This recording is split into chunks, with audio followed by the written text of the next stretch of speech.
Welcome to the Two Stewards Show. Carney inherited a fiscal mess from Trudeau. Thankfully, Carney is older than Trudeau, much wiser than Trudeau, has twice the experience than Trudeau, and twice as many kids than Trudeau.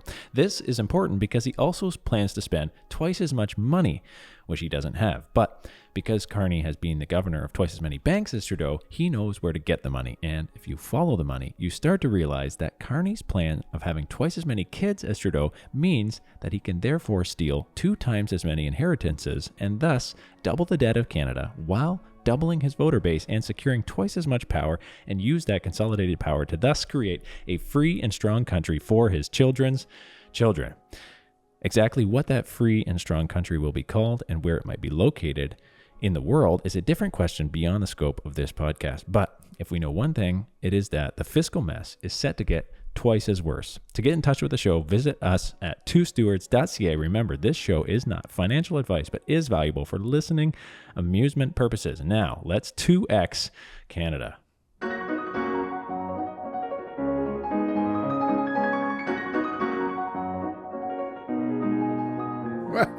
It's like most of our episodes get off to a weird start. So it's been a while since we covered any current events. Yeah. So maybe we should do a few of them.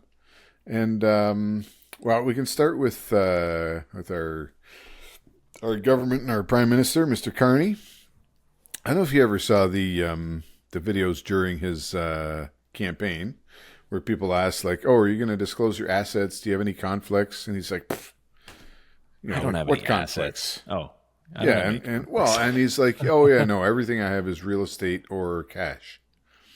So now it turns out that's really not true. I don't know what the word is, right? But he's got like 103 potential conflicts. So, I mean, like that part's a little bit overdone, but basically he's got investments in 103 companies through his various investments, right? That could potentially be a conflict. So even if it's in like a blind trust, he knows what they all are. All these companies, and a lot of them are related to Brookfield Asset Management, right? Companies that they own and so forth. So, so what's the problem there? Like, he owns all of these things, and he's also in a position of power that he could act and increase their value. And yeah, but that would never happen, right? No. So, and it's like, I think I was joking with. It's not like a big temptation or anything. No, you would never. No. Furthest thing from his mind, right? But it's like in the States, you've got the somebody actually made a portfolio tracker for Nancy Pelosi. She was the House Speaker for a long time. She's now the richest politician in the U.S. or what? If she's not, she's up there, right? Because her stock trades do incredibly well, right? And it's always like, she buys this stock. 2 days later, there's an announcement that like, oh, they just got this big government contract or this regulatory framework change to benefit this company. So anyways, people actually will just be like, okay, I'm just going to follow her trades and whatever she does, because it all gets, it's all public, any stock market trading anyways. Whatever she does, I'll do that. And it's a pretty successful thing. So I think that we should have the same thing here. We should have a Carney portfolio tracker, and whatever companies that he has declared an interest in, like, buy those ones, guys, because they're going to do well, right? And a lot of them align with sort of the green climate agenda stuff. So here we go again. Okay, well. Yeah. And I think there's already been some announcements about things that Carney had investments in that, like, oh yeah, we're going to support this company, or they just got this contract. So, like even the pre-built or the modular homes, right? That whole thing. So, I don't know. I mean, it's not surprising. It's, disappointing, upsetting. So Carney, this man, he came in, you might say he inherited, a lot of problems from the previous government. Is he going to improve them, or is he going to make them worse?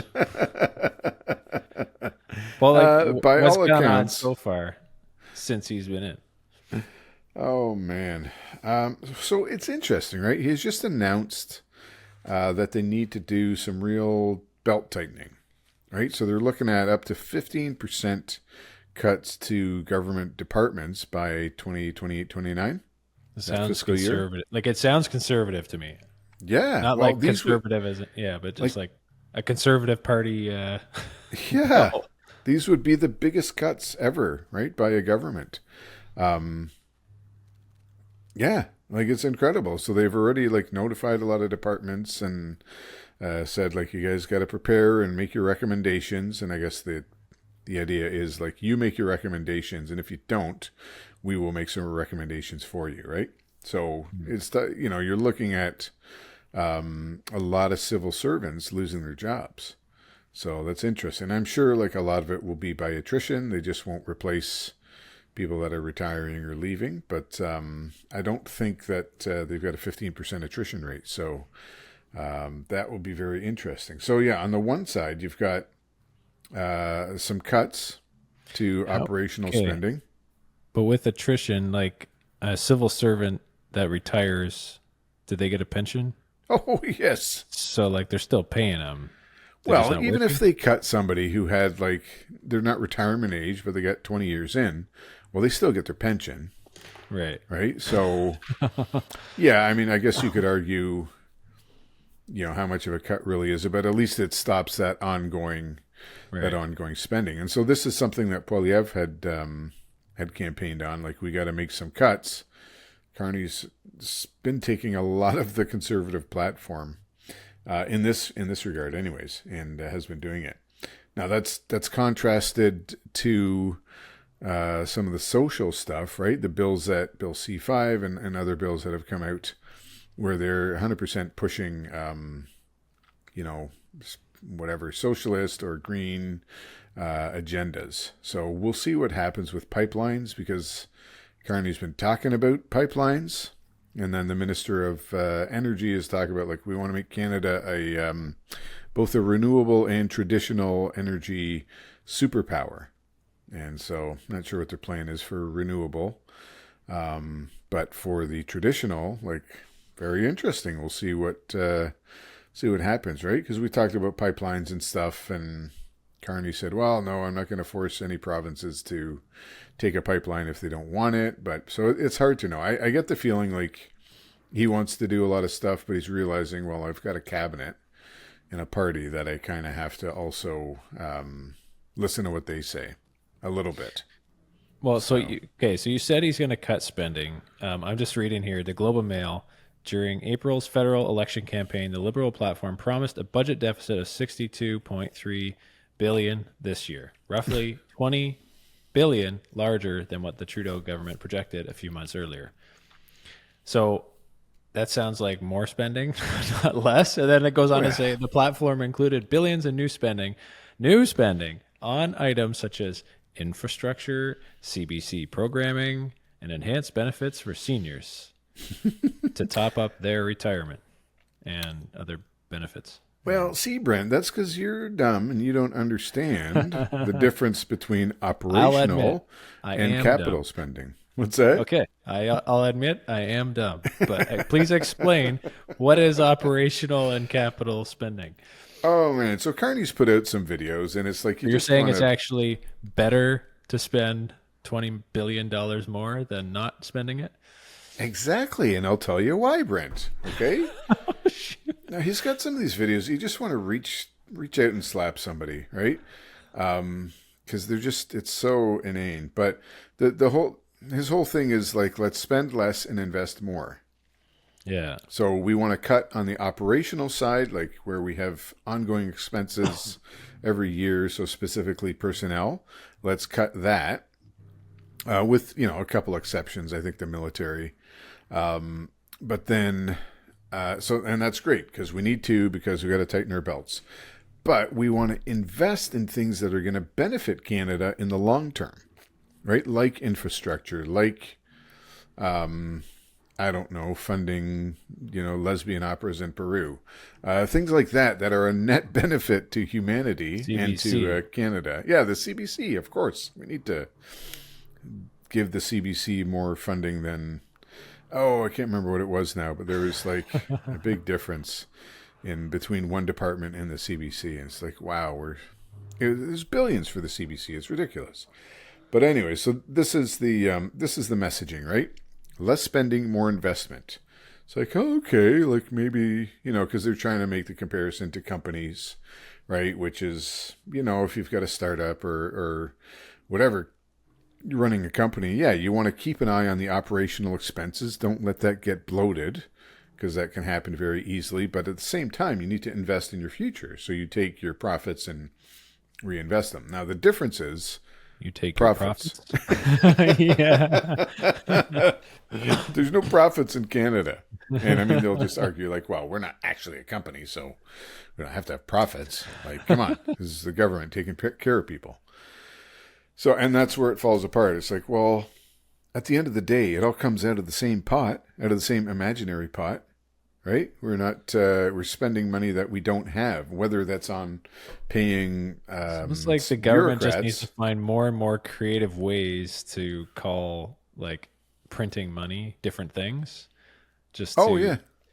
And like, how years ago, like they've tracked the different political speeches and videos and whatnot, and the caliber of like their vocabulary and their language, and like how it's come down to like, it used to be like college level, now like grade 12, grade 8, whatever. Now it's like grade 2, 3, and like spend less, invest more. Oh, sorry, invest is a big word. Maybe I need to dumb that down. I don't know, like, where are we going here, right? We kind of hit the rock bottom. Yeah, well, and so they put out the videos to explain all this, and in the one he gave the example of, like just crazy, but the example of people having a house, right? And he just out and out said, like, when you buy a house, that's your biggest investment, and so therefore you need to, like, so it's good to spend money on buying that house because that's an investment and it's gonna, in the future, it's going to be worth more, et cetera, et cetera. But then you would spend less on things that you don't need to for your lifestyle. And it's just like, oh, buddy, like really, this is what you're saying now, that Canadians' primary home is their biggest investment? Like, I know a lot of people think that way, but we know that's like, is not true. It's dangerous thinking. And especially now in the housing market, like you can't rely on it. But he's using... That's why you go into houses that are really nice, and then you look around and there's no furniture in them because they're spending or investing in this huge asset, and then they can't afford to furnish it. Yeah, but he's trying to, and like a lot of people just eat this stuff up, right? Like, oh yeah, that's totally right. We got to do that. So, on the topic of the deficit. So remember when Chrystia Freeland resigned because Trudeau wanted to push the deficit past $34 billion, and that was like the max, and so she resigned out of protest. So now you said $62 billion was the number that they mentioned, and actually I've heard now closer to $92 billion, possibly $100 billion, will be the deficit for this year. Like, right. Not the total amount of our debt, whatever, no, the amount that they're going to overspend. So it's not like they're cutting here and then spending an equivalent amount in investments over there. Like, it's ridiculous. Opening the floodgates. Like, it's crazy. Is that simple algebra? Like, if you take away from this side of the equation, you take away the same thing from the other side of the equation, and then... Well, you take away this side, you multiply it by 10, and then you add it to that side. Yeah. They should be... we got to get what's the grade 4 math test that all the students have to do when they're but yeah, so it's like I said, it's a $92 billion. So I did a little bit of math, and that works out to just over 4% of GDP, which is pretty high. Now the States has been criticized for having high deficits, but we're not the States, right? We don't have the world's reserve currency, and we can't just like make everybody buy our debt. So going from a 1.5% deficit, which is bad enough, 1.5% of GDP to 4%, like it's mind numbing, right? Yeah, but Mark, we can lower the rates. We just lower the interest rates, and then this is not as big of a problem. Yeah, you might be right, except for that the yield curve is overall getting worse. and like government bonds are getting more expensive. I Prices love are how we going just up. come on here and we just laugh about the state of the world and economics. Just like this is going. What else? What else are you gonna do, right? Um, but anyway, so that was somebody else had that post out, right? Just look, I think it was Rich Diaz, but showing how like rates are going up, right? Government bonds and Not going only to are we cause inflation. increasing, The Bank of Canada may need to raise rates at some point to tame the like increased inflation. So, anyways, to answer your question, like, no, I don't think they're going to cut rates to help out with all that stuff. So it's like people have talked about the fiscal bazooka, and like, yeah, it's coming, right? Just massive, massive government spending. So as bad as the housing market is and everything else is, like, I don't know what happens every time they spend money. Asset prices go up. yeah. So it's a turbulent time for See, sure. yeah, fiscal bazooka. It sounds like a great. It sounds like a very destructive term. Like this is just going to destroy everything. But like you just said, asset prices go up. Like, is this like the Well, fiscal it's like a bazooka T-shirt that cannon, right? blows up? Right. Cannons are bad, but not when it's a T-shirt cannon, because then you get stuff. Okay. So the fiscal bazooka is like that, but Although even better. It just shoots you out know dollar they have bills. the subs. They shoot subs. Have you seen that? The what? They shoot subs like that you Oh, eat. yeah, yes, yeah. See, that doesn't sound bad, but you get hit in the face with a sub. I remember Well, seeing that yeah, at a we're going to be hockey hit in game the one face by time. fiscal bazooka. Like, if $100 billion deficit isn't a fiscal bazooka, I don't know what else is, right? Like, that's Well, what does just this article say? 224 billion. But that's over the next 4 years. But that's what they're stating. That's that's what not they had the stated. So this, yeah. the That's just 92 stated. billion, is like probably a much more accurate number. Sorry, I'm just looking something up while we're talking. Well, he's got to outdo Trudeau anyway. Anyhow, Well, right? okay, so 2020 to 2021, we had a budgetary deficit of 120 billion. So this was during COVID, right, when everything was terrible, and they had to flood the economy with money. So this is in response to like a global crisis, a pandemic. So we're approaching that same number, and like, what is the crisis? Is there a pandemic? Like, what's going on? Like, we don't even have a budget, so we're just relying on good faith for their predictions. But yeah, when people actually add it up, it's much more. But like, So it's when you say what is the crisis, like, is there a crisis? well, there's the bad man in the United States, right? That's surely bad enough. I mean, they're just relying on like It's the nothing on the whole scale of Trump like tariff thing was COVID. just a gift to Carney, I think.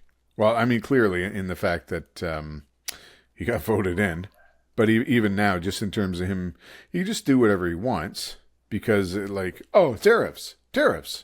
Like, why are you doing that? Tariffs. Well, U.S. why are we bad. spending this? Yeah, exactly. Orange man bad. So that's the. I mean, that will eventually run out, right? Like that'll only go so far, and we'll see what happens with that. In Ontario, anyways, people are crying about losses of up to 10,000 jobs in Ontario colleges. So that was another recent headline. So the unions are out there saying like, we got to do something, etc. This is terrible, and like, what? I don't know. What do you guys want to do? How Bring all the well? students How back? okay? How recently were these people hired? Right? Because we Yeah. tracked this. Right? We had a huge amount of foreign students come in the last like 4 or 5 years, increasing. They've kind of shut it off now, but and these colleges, like these no-name colleges from in the middle of nowhere that don't have any program. Where was I talking about? This was like, you know, just came out of nowhere, 40x their enrollment, Oh yeah. just like 400x their enrollment, and and now you have all these jobs. I guess people need to teach too, but built on the false premise of like basically your job exists because foreign students come to Canada. And then you turn that Yeah, off, they're and these people don't have a job. yeah. It was like we've talked about this a So bunch, right? but what were we teaching these people when they came? Like they came here. Hey, by the way, we need teachers. You be a teacher and go teach them something, and then Well, you know exactly. Like, are you telling me that we're losing 10,000 highly skilled educational professionals? Like, no, I don't think so. Right? because You there's just no demand for educational professionals. well, there's just not that many in that short a period of time. I don't think. Maybe there were. I don't know. Like, these aren't all professors that are losing their jobs, but like you said, it's in the last probably 4 or 5 years, right? I mean, the trend has been 10 years or longer, but the sudden uptick, and like that just corresponds with immigration numbers. Because again, it was just a scam all the way around, right?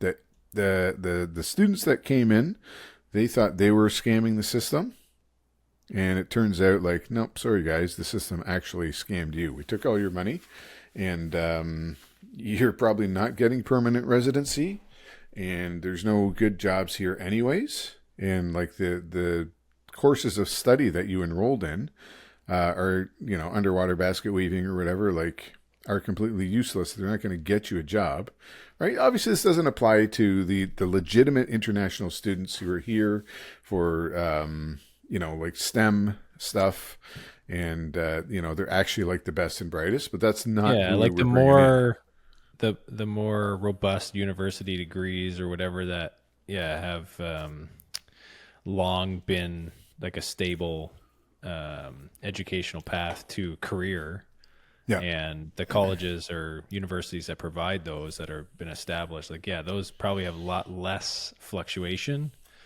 Yeah, they have seen a lot of growth, like I said, in the last 10-ish years from international students. So it's a big part of their revenue. But, like, it's legit, right? Yeah. They're coming, the international students come in, they pay more. And this is where I think the You mean if colleges... you run the college out of a strip mall? Yeah, That is not legit. that's a clue, right? Okay. You had McMaster University, I think, had one of the lowest rates of international students. It was still like a big number. But overall, it was justified, right? It's justified based on yeah, like programming. you get it, right? They're coming in, they're paying probably triple the tuition rates. So perfect. Like, just throw them into your existing programs, and you hire a few more professors here and there as you need, but not, like you said, these a lot of colleges that were just licensing their name. Like Algonquin College, I think, was one, and there was, I can't remember. Was it the one in London? I don't think it was Fanshawe, but it was another one that like had a pretty good name for a while as a technical college, and then Conestoga. Thank you, that's the one. Yeah. And I mean, I'm sure whatever, YouTube's gonna censor us for talking about this and naming names, but like that one was ridiculous. They had like, I don't know, $1 billion in the kitty, I think, or in tuition.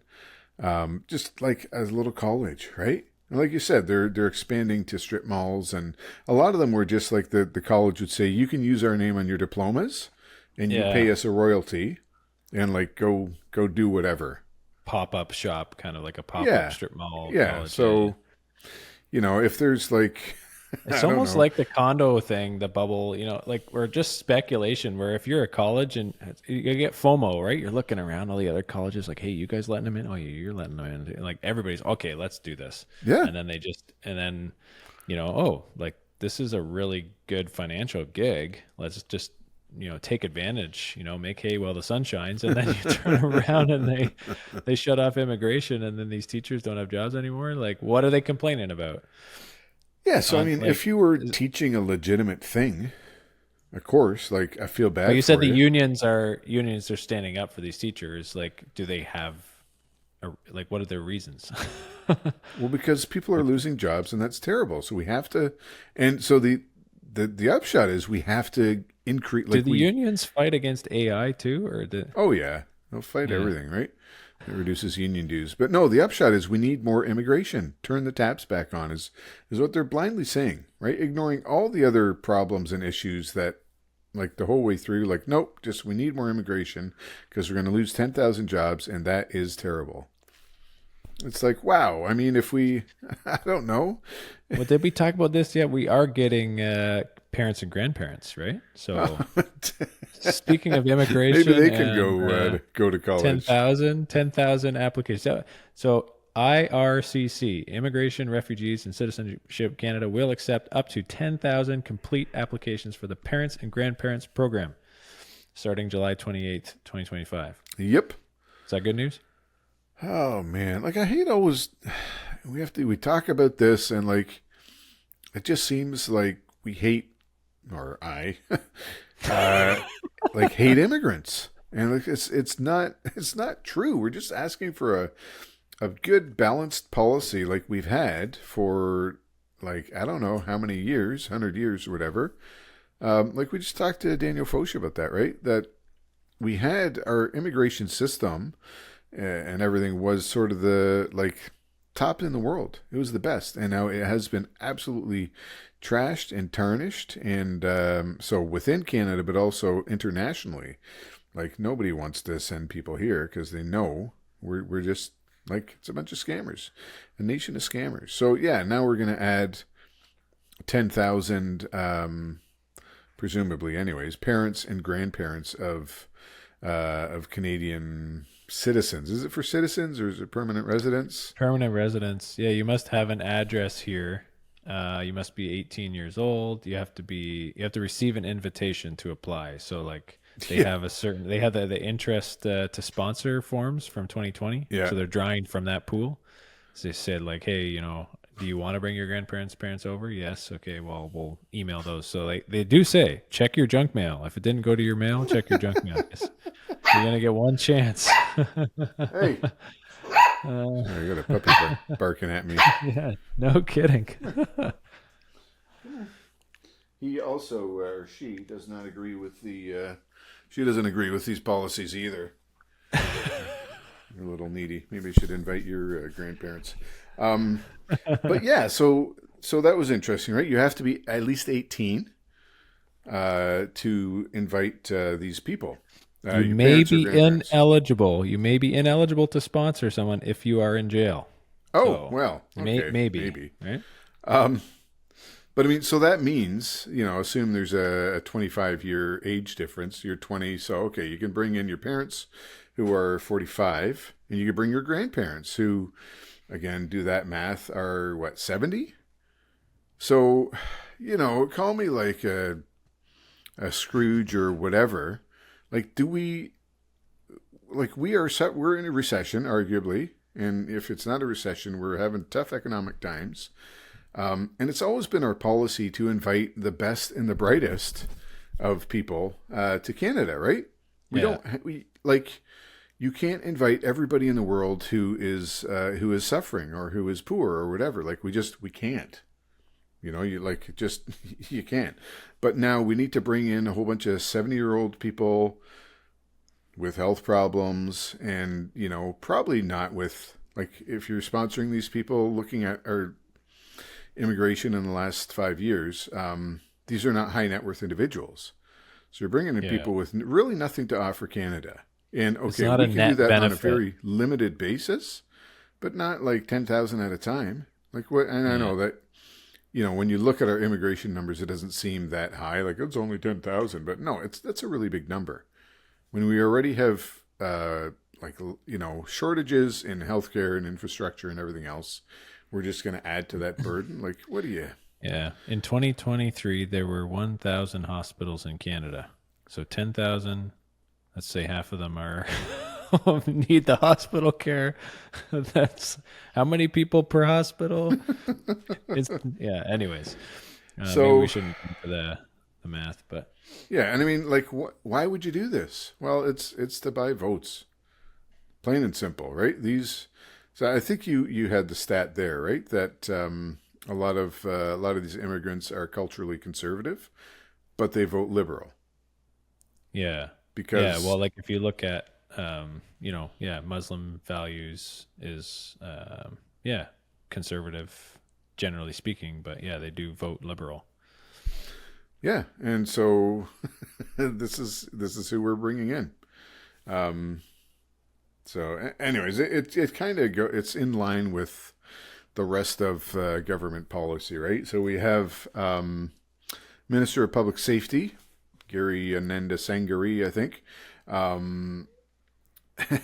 So I think we featured him a few episodes ago. He was just getting lambasted in the House of Commons because they're asking him about, different firearms designations, and he had no idea, right? Like, what is this? I don't know. What is that? I don't know. And they're like, why don't you know? You're the Minister of Public Safety, right? You don't know about different firearms designations. Like, well, it's my, third day on the job, and just like, oh man. Anyway, so this fella, has now, so he had to declare a couple of conflicts, right? He's like, if we have any issues with Sri Lanka and another country, I'll recuse myself from that case. So it's like, right away, why are you bringing in somebody with potential conflicts?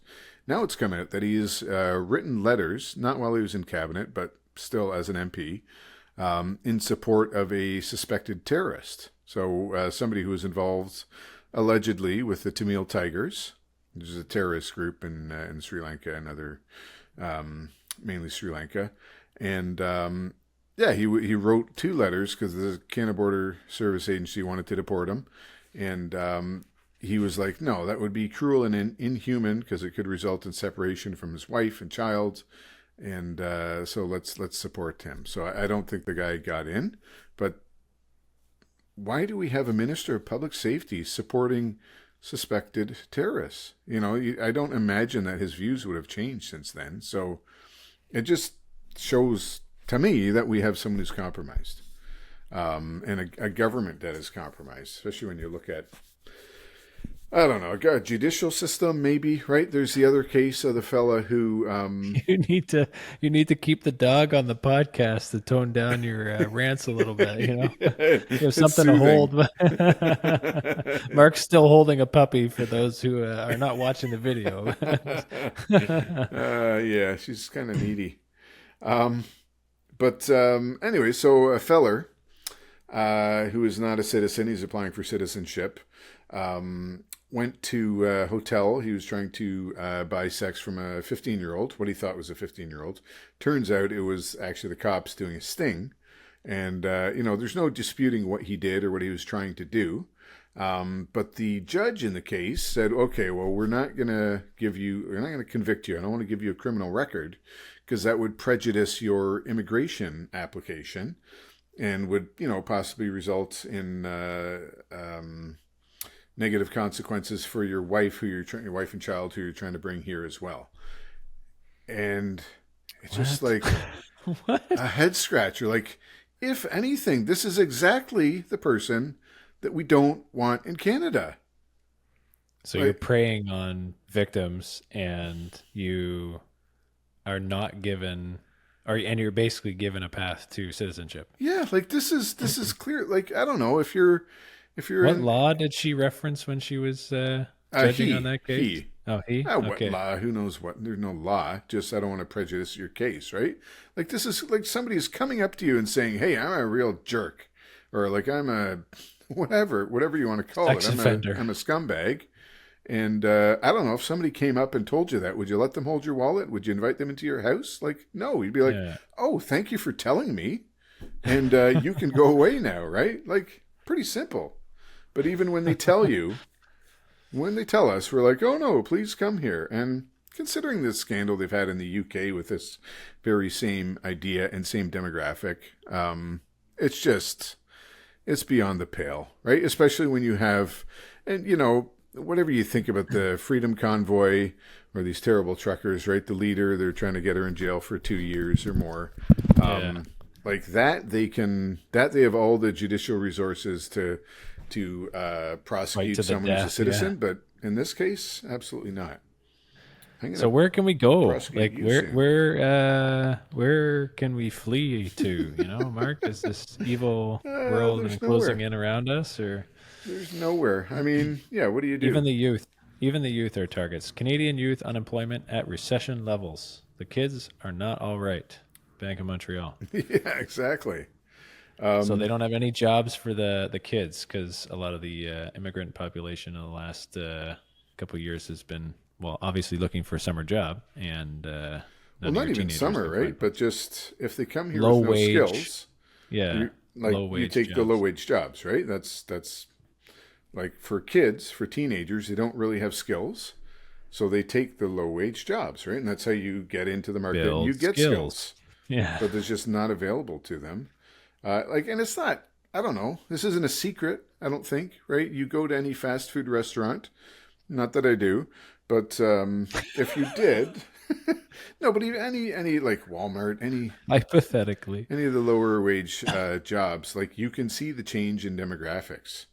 And the fact that there's no college kids, no high school kids who are working there anymore, right? It's all older, maybe college aged, but mainly people who were part of these diploma mills that we were just talking about. And so just, negative consequences all the way around. But this is what our government and a lot of people are championing, right? Is that like, no, we need more immigration, more of this stuff, more societal collapse, I guess. So, okay. So let me put the dog down. And so there, I don't know if you heard the, I don't know. There's a couple fellas in the armed forces who are up to no good, right? They had some illegal weapons and they were trying to buy some land and maybe, I don't know, do some silly stuff. I think it was a bunch of putzes and, anyway, so they were, the government has identified them as extremists and probably white supremacists and all this stuff. And wait. So there were some people in the military who were doing what? They were trying to get land? Well, they wanted to buy some land in Quebec, I think, to have a compound, I guess, is the idea. And where they could do, I don't remember if they were trying to or they did buy land, but do military style training and this is an issue because you're not allowed to buy land? Well, presumably they wanted to overthrow the government or do some other sort of nefarious activities. Bad. Well, and they had restricted weapons and things. So I see. Okay. Fair enough. Shut that down. Okay, that's fine. But of course, it's we talk about all the other problems we have, and there's 4 guys in Quebec going "Hey, I'm going to shoot the guns! Bang bang!" This is our biggest.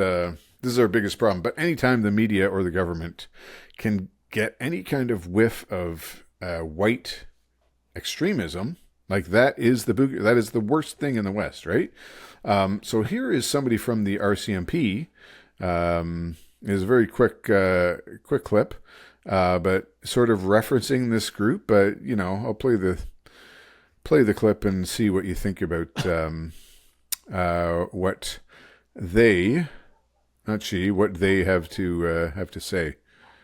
Get it over the dog barking here. Saying on a subject, becoming more extremist, and if someone was very believed in equal gender rights, but all of a sudden are leaning towards traditional values, and that might be a sign that they're becoming more extremist. But what they're saying. So. Right? They're saying it out loud. It's wow, my dog is really, really upset. But they're saying this stuff out loud to your face. Just like the guy we talked about earlier. And we still are just oh, everything's fine.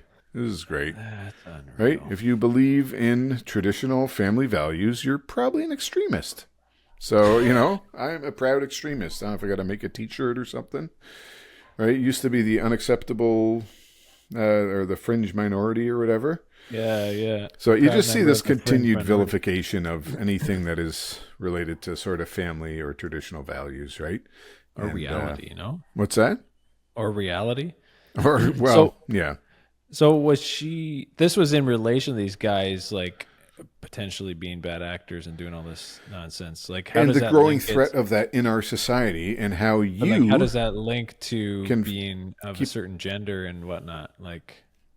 What? What do you mean? Well, no, because the spokesperson is identifies as they them, right? So it's okay, this makes a lot more sense now. But yeah, this is the also how you can identify threats in society. So if you know someone like this, whoa, that is a sign of extremism, right? It's all my neighbors. I think. Yeah. They were big equal rights supporters, and they got married, and they had children, and Yeah. changed some of their views. And like, The wow, rest is history. This is an extreme nation, you know.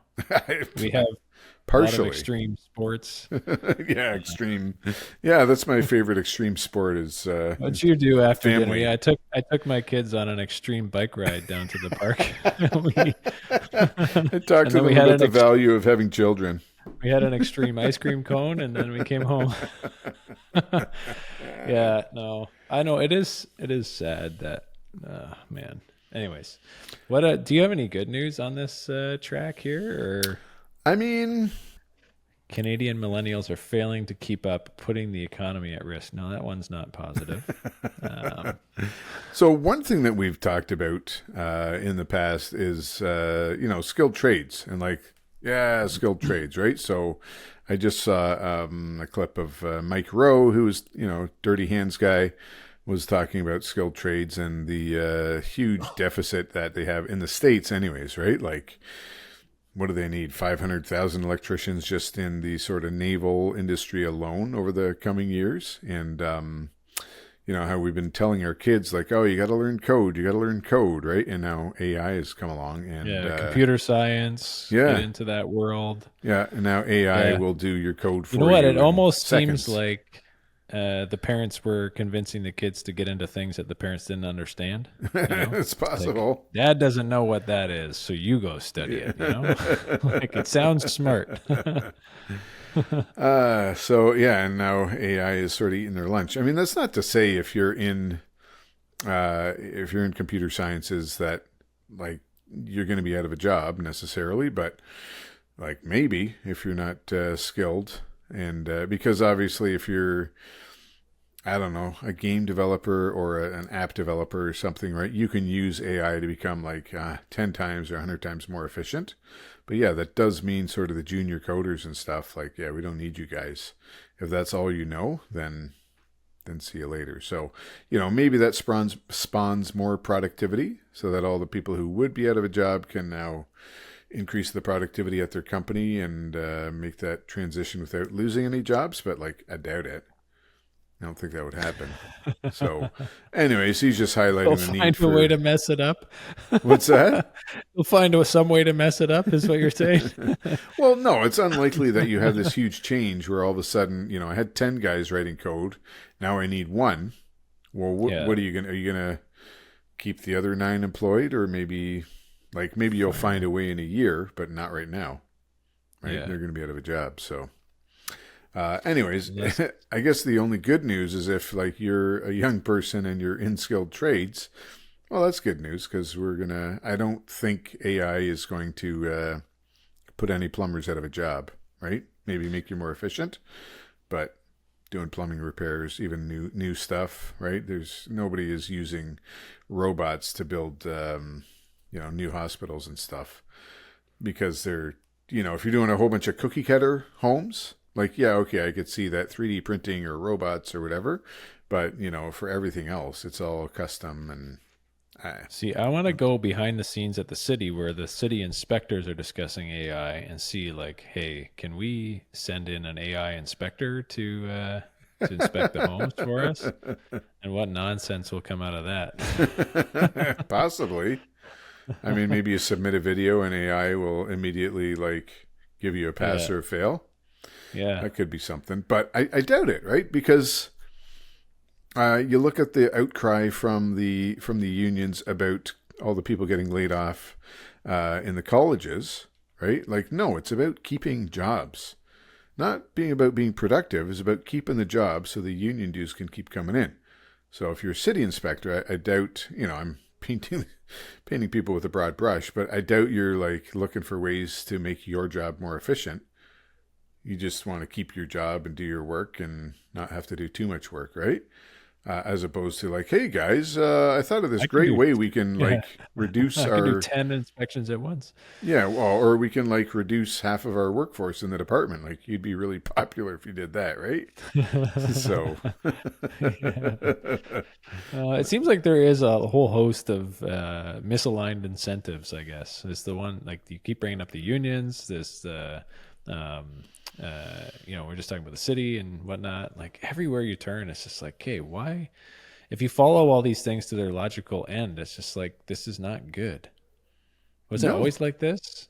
I don't know. You're way older than I am, so I'm curious. Like in your back in your day, before they invented the wheel, what? The wheel? Oh man, we don't need no wheel. I'm gonna get Thog and Og to carry this stuff on their backs, right? In the wheel and make a cart. Forget about it. No, I mean, yeah, part of it's human nature, right? We don't necessarily. Some of us love change, and many others don't. And technology is disruptive, right? So just on that front, but when you can't don't stand in the way of technology, I think is what I'm saying. And we have to use it wisely, but like when you know it's coming, adapt and figure out, and don't just be like, nope, the government will stop this because the government is our nanny. Well, no, that's essentially what it comes down to, right? The government has to take care of us one way or another. So just stop these job losses, stop this AI, whatever it is. And if you don't, then like the unspoken thing is like, you're on the hook to provide for me if I lose my job. So, which would you want? So again, that just goes back to the whole argument about universal basic income or guaranteed basic income, right? That everybody will make money whether they got a job or not. And that's just, that debate is going around again. And it's a very good, like AI is the perfect counterpoint to that, to be like, see, this is why we need UBI, because AI is going to take all our jobs. So yeah, it's like the tariffs in Canada, right? Like, oh, we can do whatever we want because tariffs. Yeah. Exactly. Well, here's some UBI because AI. Yeah, exactly. I asked AI if UBI is a good idea. It said, yeah, for sure. So oh, did it? Okay, well, I guess I changed my opinion then. Yeah. You got anything else this time, or what no? Else that was. you got? I mean, there's so much more, but that's all the probably all the nonsense for one day. Energy I can muster. Or nonsense for one day. That's a good way to put it. Yeah, I hope people are enjoying holidays and getting some sun and getting out there and enjoying Canada. Before it is destroyed. And oh, I will say, I don't know if I brought this up before, but we are enjoying the Canada Strong program. Right, my wife took the train, right? Kids on the train. The kids were all free. Okay, how did that go? Oh, it was awesome. They loved it. For free. So my tax dollars paid for your kids' train ride. Yeah, thank you. Thanks, Brent. I mean, my wife had to pay, so I'll be heading out there soon to join them, and then we're all going to take the train back again. So I mean, the train is like it's not affordable in general, but when your kids are free, symbol of less spending, more investment. You got to something like that. You got to get your kids to what is it, Manitoba and back? Yes, it's a good investment for Canada. I think so. Well, I mean, tariffs, right? U.S. bad. Don't go to the U.S. Stay in Canada. That was the whole thing, right? Stay in Canada, explore Canada. Don't support the U.S. So, I mean, in this case, we were going there. We were going there either way, and this just worked out to be. I wonder if that makes people more excited or more depressed. Like just explore Canada, go see how depressing it is everywhere else in Canada. Or if it's like now everyone's optimistic because they went to another place in Canada and they're like, yeah. I mean, we have a beautiful country, right, to explore. Oh, excuse me. So. That's great. We'd love to do more trips on the train. It beats driving, that's for sure. And when it's free, it's cheaper than a lot of other stuff. You could sit on the internet the whole time and watch movies. Oh no, my kids had a blast, right? Because there's other cars, observation deck, other kids, so they were just like running around the whole time, playing and having a blast. So, cool. Stress-free way to go, man. All right. Well, thanks, Mark. Okay. Well, if you're listening, thanks. We have no conclusion for you today. Just an update on the state of the world, or state of Canada anyways. So until next time. Steward your wealth wisely. Thanks for listening to this episode of the Two Stewards Show. If you like my voice better, click subscribe. If you like my voice better, click share. If you like both, give us a 5-star rating. To learn more about the show, head on over to twostewards.ca and explore our free resources. To interact with the show, feel free to reach out at hello@twostewards.ca. We will see you in the next episode. In the meantime, steward your wealth wisely. Nailed it.